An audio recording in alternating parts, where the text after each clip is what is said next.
Hello, everyone. Welcome to the market opening bell on Thursday, August 28th, your 10-minute guide to the stock market. Hong Kong stocks experienced a notable decline on Wednesday, influenced by a downturn in A shares. The Hang Seng Index initially opened 101 points higher, briefly climbing 129 points to 25,653, but later retreated, dropping as much as 384 points to 25,140 before closing down 323 points or 1.3% at 25,201. The X-share index fell 128 points or 1.4% to 9,020, while the Hang Seng Tech Index shed 84 points or 1.5% to 5,697. Market turnover surged to 371.3 billion Hong Kong dollars, marking a near 4-month high, with southbound trading reaching $191.1 billion and southbound net inflows amounting to 15.371 billion Hong Kong dollars, slightly down from 16.573 billion dollars the previous day. Southbound funds showed strong interest in certain stocks with net purchases including $5.55 billion in the Tracker Fund, $3.043 billion in the HSCE ETF, 2.178 billion in Alibaba, 1.783 billion in Meituan, 953 million in the Hang Seng Tech ETF, 573 million in Akasol, and 358 million in Hua Hong Semiconductor. Conversely, net sales were recorded for SMIC at 658 million and Xiaomi at 297 million. Notably, southbound funds have been consistently active, buying Tencent for 9 consecutive days, totaling $6.924 billion, Meituan for 6 days, totaling $4.839 billion, and Alibaba for 4 days, totaling $4.496 billion, while selling Xiaomi for 4 days, totaling $2.8 billion, and SMIC for 3 days, totaling $2.452 billion. From a technical perspective, the Hang Seng Index filled the upward gap from Monday between 25,349 and 25,580 and fell below the 10-day moving average of 25,325, narrowly holding above the 20-day moving average of 25,125. Should the 20-day MA be breached, the index could test 25,000 or even 24,880, with short-term resistance at 25,500. Mainland Chinese markets also face significant corrections, with all three major indexes declining over 1%. The Shanghai Composite closed at 3,800, down 68 points or 1.8%, while the Shenzhen Component Index fell 178 points or 1.4% to 12,295. The CSI 300 dropped 66 points or 1.5% to 4,386, and the Chinex index declined 19 points or 0.7% to 2,723. Combined turnover for the Shanghai and Shenzhen markets reached 3.1655 trillion yuan, an increase of 486.6 billion yuan from the prior day. The renminbi central parity rate was set at 7.1108 to $1, the highest since November 6 last year, up 80 pips from the previous day. Hong Kong's interbank offered rates HIBOR continued to rise, with the overnight rate hitting 3.12357%, a 1-month high, and the 1-month rate relevant to mortgages reaching 3.2331%, also a 1-month high. Following yesterday's comparison of PetroChina and Sinopec interim results, today's analysis incorporates CNOOC for a broader perspective. CNOOC reported a 6.1% year-on-year increase in net production for the first half, with natural gas production surging 12%. Full revenue fell over 88% to 207.61 billion yuan, driven by a 7% drop in oil and gas sales, the largest revenue segment, to 171.75 billion yuan. Its net profit attributable to shareholders was 69.53 billion yuan, down 13% year-on-year, with an interim dividend of 0.73 Hong Kong dollars, down 1%, yielding a 3.9% dividend yield. In terms of production and business structure, CNOOC's focus on offshore upstream operations drives robust production growth, particularly in natural gas, while PetroChina maintains stable upstream operations without significant production increases, and Sinopec's higher exposure to downstream refining and sales makes it more vulnerable to market fluctuations. PetroChina and Sinopec have comparable revenue scales, far exceeding CNOOC, but Sinopec experienced the largest revenue decline, reflecting greater sensitivity to market prices. On profitability, PetroChina led with the smallest profit decline, showcasing resilience due to its upstream focus, followed by CNOOC, which benefits from stable upstream operations, while Sinopec's profitability was the weakest, heavily impacted by downstream challenges. For dividend use, CNOOC offers the highest at 3.9%. PetroChina maintains a stable and relatively high payout ratio, and Sinopec's sharply reduced dividend makes it the least attractive. Meituan reported second quarter revenue of 91.84 billion yuan, up 11.7% year-on-year, but below expectations of 93.3 billion yuan. Its core local commerce segment grew 7.7% to 65.3 billion yuan, driven by strong performance in Meituan flash purchase and in-store hotel and travel businesses.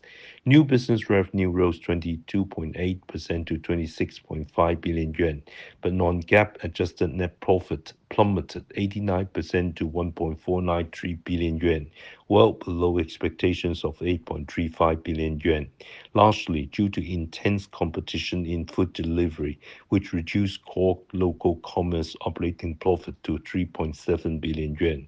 New business operating losses widened to 1.9 billion yuan due to overseas expansions. Meituan's cost of sales rose 27% to 61.4 billion yuan, increasing from 58.8% to 66.9% of revenue, driven by high instant delivery transactions, rider subsidies, grocery retail expansion, and overseas growth. Sales and marketing expenses surged 51.8% to 22.5 billion yuan, rising from 18% to 24.5% of revenue. Several companies are set to announce results today, including SMIC, CTE, Hua Hong Semiconductor, Haier Smart Home, Newborn Town, SenseTime, Li Auto, Sanhua Intelligent Controls, China Pacific Insurance, New China Life Insurance, Alpha Map Oncology, Beijing Everest Medicines, YTuya Healthcare, Kinder Pharma, and United Laboratories. A new stock, Jiaxing International Resources, stock code 3858, will debut today. It closed at 22.16 Hong Kong dollars in Phillip Mart's grey market yesterday, up 102.9% or 11.24 Hong Kong dollars from its IPO price, yielding a paper profit of 4,496 Hong Kong dollars for a 400 share lot, excluding fees. US markets show mixed performance on Wednesday, with investors focused on Nvidia's post-market earnings. The Nasdaq rose 45 points or 0.2% to 21,590.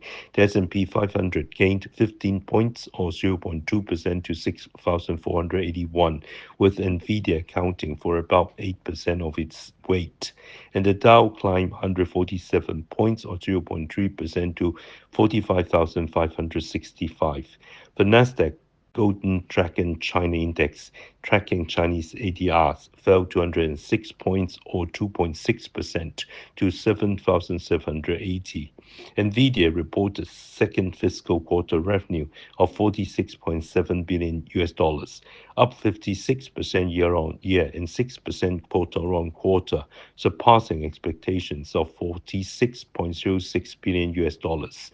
Data center revenue, its primary source, reached 41.096 billion US dollars, up 56% year on year and 5% quarter on quarter.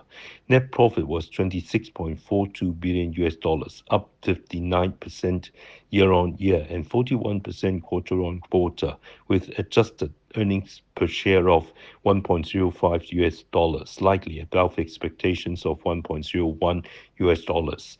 Nvidia sold no H20 chips to China, but released 180 million US dollar worth of H20 inventory to non-Chinese customers.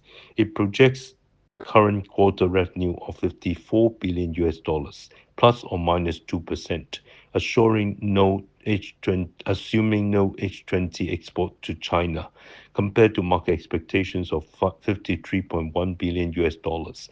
The stock fell nearly 3% after hours. Reports suggest Chinese chip makers aim to double domestic AI chip production by 2026 to reduce reliance on Nvidia. Huawei plans to start production at a dedicated AI chip factory by year-end, with 2 additional factories set to begin production in 2026. These factories could surpass SMIC's current similar production capacity, while SMIC plans to double its 7-nanometer chip capacity next year. HP reported third quarter adjusted earnings per share of 0.75 US dollars, meeting expectations with revenue of 13.9 billion US dollars, exceeding forecasts of 13.69 billion. HP anticipates steady demand for AI-driven PCs, projecting fourth quarter adjusted earnings per share of 0.87 to 0.97 US dollars, with a midpoint of 0.92 US dollars. Its stock rose 0.4% after hours. Other earnings included Kohl's, which beat revenue expectations, sending its stock up 24%, while ANF saw slower sales growth, causing its stock to dip over 1%. Canada Goose surged 16% after receiving a privatization offer. Our stock pick today is Tuya Inc., stock code 2391. Tuya primarily provides Internet of Things IoT platform as a service PaaS, software as a service SaaS, and cloud-based value-added services in China, while also selling smart devices. Despite uncertainties in the global trade environment and ongoing supply chain pressures in the discretionary consumer electronics industry, the group demonstrated robust profitability and solid business growth in the first half of 2025. Total revenue reached 80.1 million US dollars, up 9.3% year on year, while net profit soared 302.4% to 12.6 million US dollars. Non-GAAP net profit was 20.1 million US dollars. Net cash from operating activities rose 53.8% to 18.2 million US dollars. As of June 30, 2025, cash equivalents, and short and long-term investments totaled 1.0063 billion US dollars. By business segment, PaaS revenue was 58.1 million US dollars, up 7%, driven by growing demand and the group's strategic focus on customer needs and product enhancements. SaaS and other revenue reached 11.1 million US dollars, up 15.6%, primarily due to increased revenue from cloud software products and the group's continued commitment to delivering high value-added services and diversified software offerings. Smart Solutions revenue grew 16.7% to 10.9 million US dollars, fueled by rising customer demand for smart devices with integrated intelligent software features beyond IoT capabilities. The group's overall gross margin improved to 48.4%, up 0.4 percentage points year on year, with PaaS gross margin rising 1.1 percentage points to 48.7%. Operating profit margin was 1.4%, a significant 15.5 percentage point improvement from a negative 14.1% in Q2 2024. Non-GAAP operating profit margin reached 10.7%, up 0.7 percentage points. Net profit margin was 15.7%, improved by 11.4 percentage points, while non-GAAP net profit margin stood at 25.1%. Looking ahead as businesses and consumers globally explore and accelerate the adoption of AI technologies in hardware, Tuya plans to continuously iterate and enhance its products and services, strengthen its software and hardware capabilities, particularly in AI, and expand its core customer base. The group will invest in innovation and new opportunities, diversify revenue streams, and further optimize operational efficiency. Recommended buy price is 21.5 Hong Kong dollars with a target price of $24 and a stop loss at $20. I do not hold the mentioned stock.